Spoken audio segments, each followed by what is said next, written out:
സ്വിറ്റ്സർലാൻഡിലെ ഏറെ കാഴ്ചകളും നമ്മെ അത്ഭുതപ്പെടുത്തും.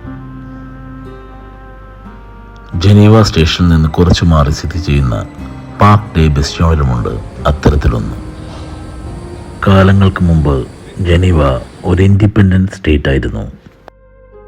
പണ്ടുകാലത്ത് അയൽ രാജ്യങ്ങളിൽ നിന്ന് ചെറുത്തു നിൽക്കാനും കൂടാതെ ജനീവയുടെ എൻട്രി എക്സിറ്റ് പോയിന്റുമായിരുന്നു ഈ ഇടം. 18-ാം നൂറ്റാണ്ടിൻ്റെ മധ്യത്തോടുകൂടി ഇതൊരു പബ്ലിക് പാർക്കായി മാറ്റുകയാണുണ്ടായത്. മുൻപ് പറഞ്ഞ അത്ഭുതപ്പെടുത്തിയ കാഴ്ചകളിലൊന്ന് ഭീമാകാരനായ ഒരുപാട് ചെസ് ബോർഡുകൾ. ഒട്ടുമിക്ക ബോർഡുകളിലും തകൃതിയായി കളി നടക്കുന്നുണ്ടായിരുന്നു. ഏകാഗ്രത അങ്ങേയറ്റം വേണ്ട ഒന്നാണ് ചെസ് ഗെയിം.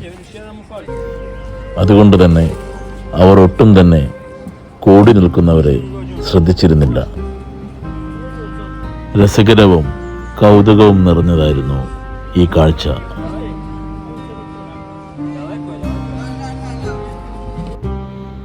കാഴ്ചകൾ തുടരും, കഥകൾ തുടരും, യാത്രകൾ തുടരട്ടെ.